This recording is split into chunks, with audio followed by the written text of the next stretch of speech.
Hey guys, welcome back to Believe in the Eagles podcast. I'm your host, Leigh Mayock, and today I am joined by Tampa Bay Bucs greats, Rhett Matthew and Evan Wanish. How are you guys? Hosts of the Cannon Fire podcast down in Tampa Bay. Does anyone even talk like that in Tampa Bay? It seems like the more north you go in Florida is where the accents like that come out. Tampa is such a melting pot that you get all kinds of people down here. It started coming out of my mouth, and I was like, I don't know. I'm not sure if anyone even speaks like that. But thank you guys for being here. We are heading into NFL Week 4 already. Crazy. First of all, I have to make sure, hurricane-wise, are you guys good? Safe? Yeah, we are Guys? good. They've got sandbag pickup stations all around. Been a lot of rain so far, but they're doing a good job of making sure everybody's informed, stay safe, and evacuated ahead of time for those who want to skip town. But yeah, we should be all good down here. Okay, good. I just remember I lived in South Florida for a bit, and I just remember the lines at, like, the carousel lines of cars at the gas stations. Just gearing up, and no bread in the grocery store aisles. Yeah, there's a state ordinance now against, the no bread in grocery stores. When you do finally find someone with bread, they're not allowed to charge you $10 or $15 for it. Good. There's a We shouldn't. state law against price gouging. That was really bad a couple of years ago. I believe it. People get crazy, but I'm glad you guys are safe, and hopefully nothing will affect the game, which is why we're here and what we care about. Screw your safety. Let's get to the game. Okay, interesting matchup ahead of us, I think. The Eagles are coming off of a Week 3 somewhat surprising win in New Orleans against Derek Carr and the Saints. And I think that some might say that the Tampa Bay Bucs came off a very surprising upset loss to a rookie quarterback, Bo Nix, and the Broncos last week. I know there were a lot of injuries on the Bucs end, especially defensively. How much do you think that played into the Bucs loss this past weekend? I think it definitely played a factor, especially when you're looking at the Buccaneers pass rush or lack thereof on Sunday. They didn't register a sack against Bo Nix. The second straight game, they've had 0 sacks, and being without Vita Vea, being without Kalijah Kancey, two key pieces up the middle there on their defensive line, but also in the secondary, being without Antoine Winfield Jr., who Antoine Winfield Jr. and Vita Vea, arguably two of the 3 best players on the Bucs defense. So you had Levante David out there, who I would argue those are the 3 best. Mm-hmm. But it's tough sledding whenever you're without those guys. And I think it was definitely something to where Bo Nix took advantage of that. And look, Sean Payton is very familiar with Todd Bowles, and Sean Payton took advantage of a Todd Bowles defense that when Payton was with the Saints, he dominated basically, and it didn't really matter if he was with Denver this time. So definitely something there. Bucs fans want to get a bad taste out of their mouths for sure. Yeah, that was, and you guys were coming. I mean, you were coming off some great wins too, so that's so disappointing. Eagles fans understand how you're feeling. Rhett, bring you back in. Did we insult you? We were just talking about the weather, and then I lost power. So down, kicked me right on out. And look, now your names are messed up too. Everything's fine. This is a hurricane podcast. Everything's great. So wait, now I forget what we were talking about. The disappointing loss for the Bucs. What's the fans' vibe right now?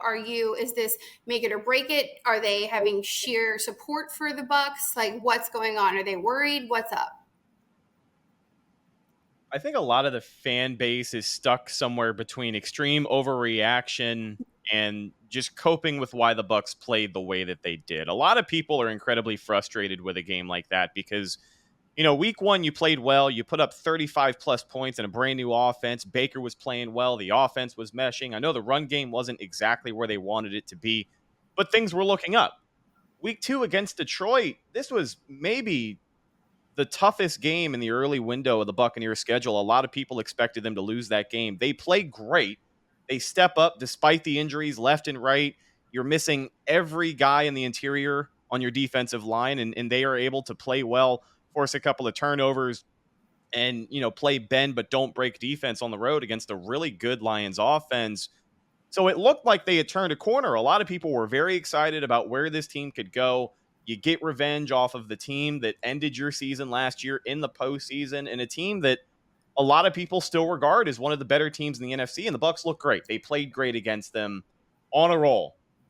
And I think even looking back at the game film, watching the game again against the Broncos, that was not the Bucs out there. I don't know what team it was, but it was not the Tampa Bay Buccaneers we saw week 1 and week 2. And it was just a lack of effort.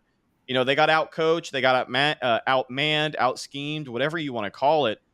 But what a lot of it showed us was that the players on the field just didn't look like they wanted to be there. And that was, I think, the most disappointing part. So a lot of people are taking themselves back to square one and feel like there is nothing redeemable about this team because of the injuries and the spot that they find themselves in now. And a lot of people are still trying to come up with reasons why it was a fluke and why they will be ready to play against the Eagles. But I think most people know that the season is not over. It's just definitely disappointing, and it leaves a sour taste in your mouth to see them play the way that they did against Denver. You know, a team on paper that they should have beat by 10 points, and they just were not prepared. You know, it's honestly so interesting hearing you, like, because if you took out the specifics of the things that you're saying, the team names and matchups, I would think I'm speaking to another Eagles person, because there are so many parallels. The week 2 Eagles loss, primetime Monday Night Football loss to the Falcons. The Eagles came out so flat in a primetime Monday night game, so flat. Looked like they didn't want to be there, which was crazy. There was like Eagles royalty everywhere. Jason Kelsey was in the broadcast booth. So a lot of fans felt similarly, like, that's worrisome. How is your team not, how are these players not beyond amped up to be there, chomping at the bit? Like, how do you come out flat in a game like that?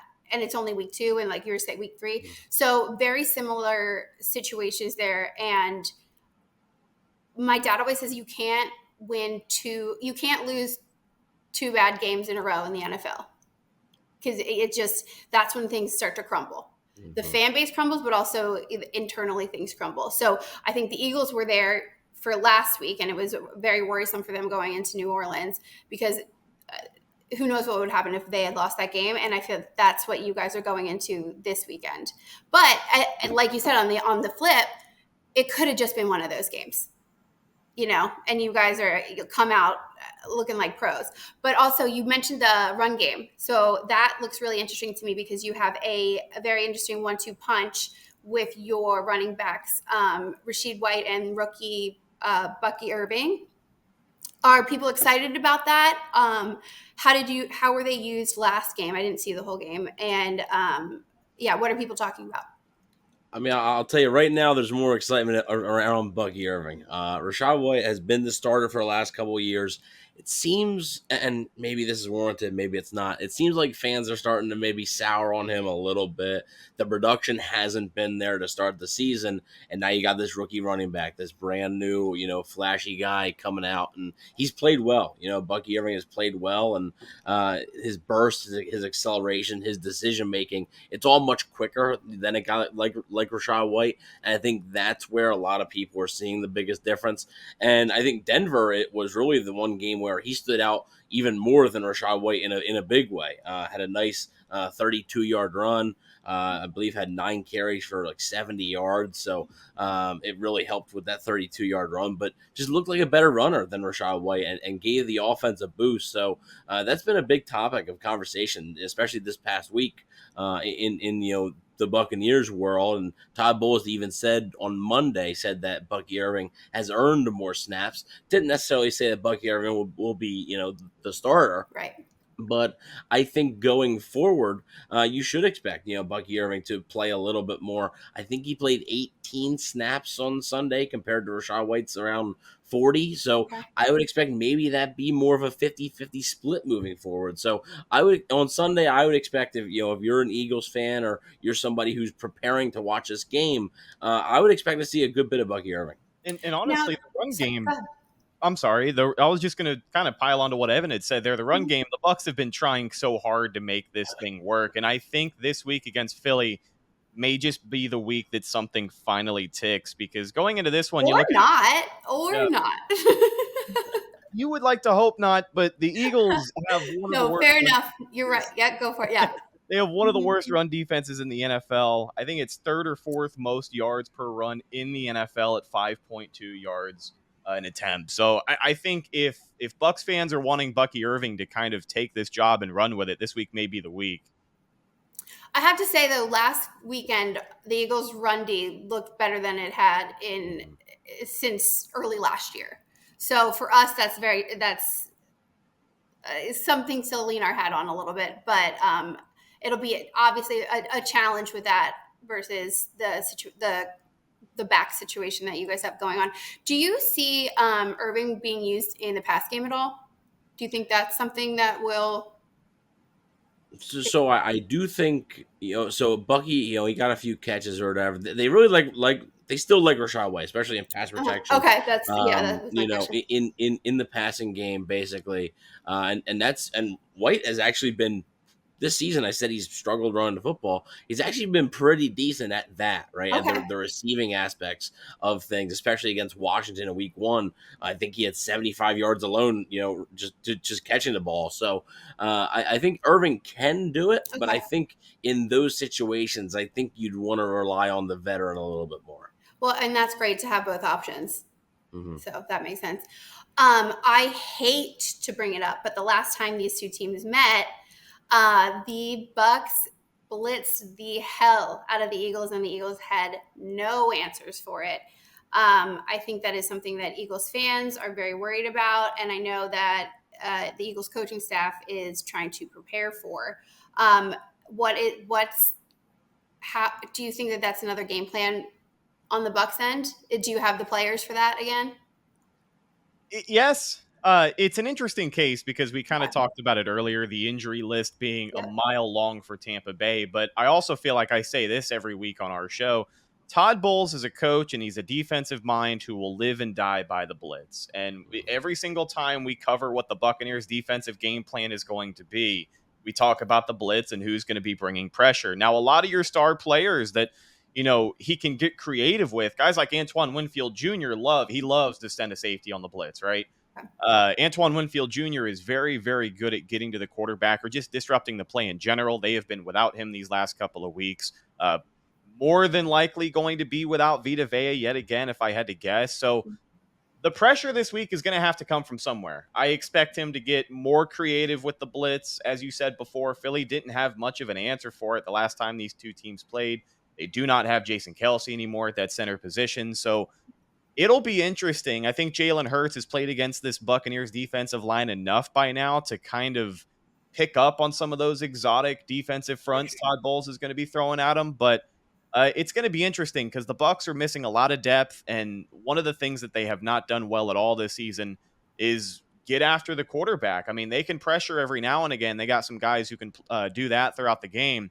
But they're tied for last in the NFL with 2 sacks over 3 games. So, I don't trust this Buccaneers pass rush with 4 guys. I definitely think Todd Bowles is going to lean on what he knows here, and it's going to be a lot of the blitz, a lot of linebackers and safeties headed after the QB this week, I think. Yeah, that's the same thing with the Eagles after week 2 when we gave Kirk Cousins 48 hours to throw the ball. Every possession he had. We had to get that going. But then last weekend, Jalen Carter and Jordan Davis were just getting after it. And it was good to see. And it just gave us all over here a little bit more hope in our edge game. So now, what do you guys think about I don't even want to think this is true, but if the Eagles are down A.J. Brown and Devontae Smith, I'm so worried about how your defense will exploit that. Yeah, I mean, obviously, going to be tough sledding, I think, for an Eagles offense who, the receiving depth or whatever, I think, has been a question, right? The A.J. Brown, Devontae Smith are a really good duo. Behind them, there were some questions I know in training camp about, a wide receiver 3. Mm-hmm. There was some questions there.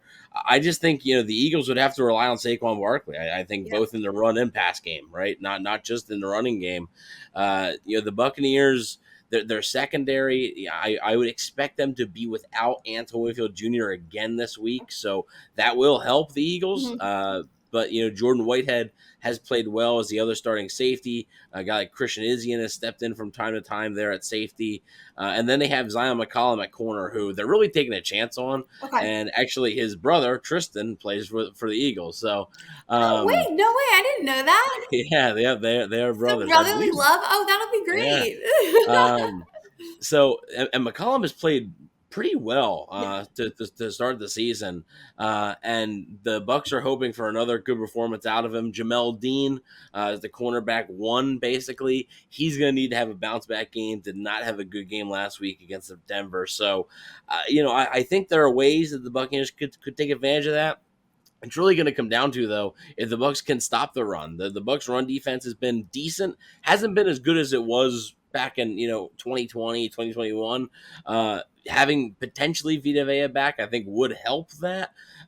We'll see if he can play. I think it'll be close, but I think it's all going to come down to, can the Bucs stop Saquon Barkley? If they can, I think the Bucs defense could have a good day. If they can't, I don't really think it matters who the Eagles receivers are out there. Dallas Goedert obviously had a huge day in New Orleans last Huge. week. Yeah. I think you could rely on him. So Mhm.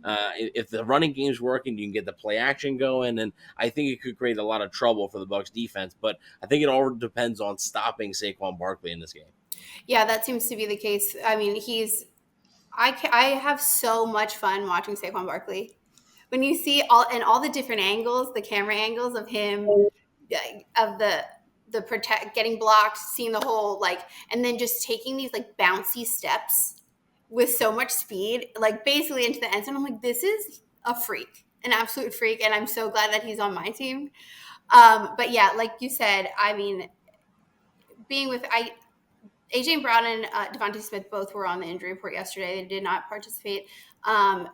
Regardless, they're going to have to elevate, I think, at least 2 wide receivers from the practice squad if they don't go outside the building.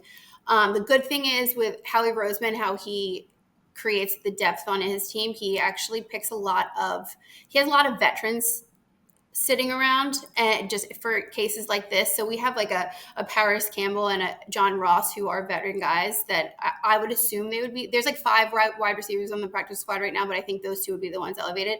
But still, it's because obviously Goddard is going to be getting a lot of attention from the defense. And then if we have to rely on practice squad elevated players, at least they're veterans. So I always really, I love how he kind of assembles his teams. It's just crazy to me how many similarities there are with both of these teams right now. Wait, Rhett, what were you guys calling this? The battle of what was it? Yeah, I feel like both of these teams are in an interesting spot coming into this one, walking a fine line of mediocrity. I think the casual NFL audience is going to rip whoever loses this one to shreds. So we've been calling it the Battle of the Frauds. I think that's the I territory both of love these. hashtag Battle of the Frauds. It is going down in Tampa Bay this weekend. I love it. Speaking of people who might be considered frauds, but I don't think they are. I love them both. The quarterbacks in this game, Baker Mayfield and Jalen Hurts. People have been trying to tear down Jalen Hurts I mean, he had a bad second half of last season, okay? I'm a Jalen Hurts fan. I will never say things against him probably. I just think that's not my take. But Philly is so hard on him, as they are all our quarterbacks and all our players. Baker Mayfield is such an interesting topic because I also applaud him. I think he is playing phenomenally, but mainstream media is oh, he's not excellent. He's not that next tier. But in Tampa, he's the guy. And it's been going pretty good for so far, so good. What are you guys seeing? What am I missing? I think it just depends on who you ask, to be honest with you. A lot of Bucs fans are perfectly fine with Baker Mayfield as our quarterback, especially when he plays well. We got to remember how fickle some of these fan bases could be. But yeah, it's been a good start to 2024 for Baker. I know last week was really a tough game for him. Plenty to break down, plenty to criticize, but hopefully it's just one of those games at the end of the year we can look back on and say, hey, it was just one of those games. But Okay. I think the major hangup with a lot of people and the $1 million question is Baker Mayfield can play well. He can evade pressure in the pocket. He can win you football games, but can he win you a Super Bowl? You know, this is a Bucs fan base that went from Tom Brady, who even in 2022, when the Bucs were just abysmal, the worst season of Brady's career in Tampa for his final season in 2022. Even then, people were always making the argument that Brady is better than the guys around him. You know, he doesn't have a lot to work with. He's still got the juice. He can still take this team to a Super Bowl level. There's a lot of people who look at what Baker Mayfield has done in 23 and so far in 24, and they still can't really decide if he is a guy that they can trust to take this team to the next level. The Bucs have a good enough roster. Maybe on defense, you got a lot of holes right now, some injuries, some things that you have to address. I do think there are plenty of things on this Bucs team right now that stop them from being a Super Bowl contender. But I personally like Baker Mayfield. I like rooting for the guy. I like the chip on his shoulder that he shows up with every single week. I like that he is just one of the boys in the locker room, and he's pretty transparent about his approach and, you know, the way that he just takes things day by day. He's easy to root for. But last week, you know, a perfect passer rating in Lambeau, first quarterback in NFL history to do that, and then he follows it up by beating the hell out of the Jaguars. That's when I decided to hitch my wagon to Baker. But Evan is one of those guys, you know, wanted to get his take as well. Kind of sees both sides of the argument here, and I don't know. Has Baker Mayfield won you over yet, my friend? Yeah, it's you'll see if you ever look at the comment section of one of our shows, you'll be able to see a lot of stuff directed at me towards Baker Mayfield. Oh man. So I mean, look, I think Baker is good, and Baker has proven me, you know, even me wrong, right? By midseason last year, things were not looking good for the Buccaneers, and they were able to turn around, just like Rhett said, had a big win in Lambeau, and then beat the Jaguars on Christmas Eve, and then, you know, went to the playoffs, won a playoff game, and played well in the second one too. Like almost, you know, only lost to the Lions by one possession, had a chance to tie it at the end there. You know, and then they come out this year, and Baker Mayfield plays great against the Commanders, and then leads them into Detroit when they were shorthanded and won that football game. And yeah, I don't. The thing is that people get hung up is when you talk about, okay, can he win a Super Bowl? I'm not exactly sure, right? Because of the consistencies that he's shown throughout his career. And the consistency is he's been inconsistent. That's been the issue. He has suffered some injuries. Obviously, the coaching staffs that he's had, whether it's 7 or 8 different offensive coordinators, whether it was Cleveland or Carolina, or I mean, we see, you know, what happens to quarterbacks in Carolina right now. So I mean that's an issue, right?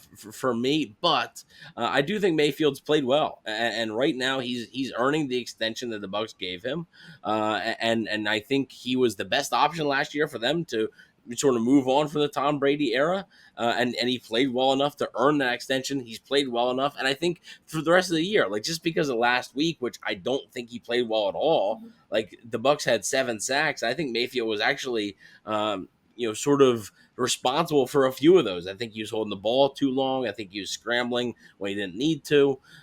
Just because he had one bad game, I'm not writing him off completely, but I do want to see how he bounces back, you know, against an Eagles defense that is up and down as well. You know, it's the Eagles defense that played really well last week, but like you said, the week before, with about a minute left, let Kirk Cousins, you know, drive down the field pretty quickly. So I want to see what Eagles defense shows up, but I also want to see which Baker Mayfield shows up. And that's fair. It makes a lot of sense. I am just really focused right now on the way that you said the word TALK. Are you from Philadelphia? Yes, I am. Stop. You are? No one told me Yeah. this. You said you said talk, like a Philly guy. Yeah, I'm actually in Pennsylvania. Yes, yep. Wait, stop. Okay, do you want to be friends? Sure. Cool. Wait, how? Okay, so are you not an Eagles fan though? I'm not. My dad grew up a Bucs fan, and It is always grew up in a that. dad or a grandfather that changes the trajectory of entire generations to come. Yeah. Because here you are talking like one of us, being like one of them. You should hear all the Jolens I got to edit out of every episode. Usually 20 to 30. Don't bother. Just keep it in there. Keep it in there. Right. No, but guys, thank you so much for coming on. I'm so excited for this matchup. I think it's going to be great. There's a lot to lose for both. It's still early for both, which is also crazy because since preseason we're talking about Super Bowl contenders and we're in week it's only week 4, but still every game matters. And it seems like every game has been a complete surprise. Like every team I thought would win last week lost. So it's just, especially this game, like you guys said, it's up for grabs pretty much, but it'll be exciting nonetheless. So thank you guys so much for coming on. We have to do this again. Yeah, Leigh. Evan, you're my new friend. Rhett, you are my friend too, but you're just not a Philly John. I get it. But stay safe in the hurricane. Thank you guys, and we will definitely talk soon.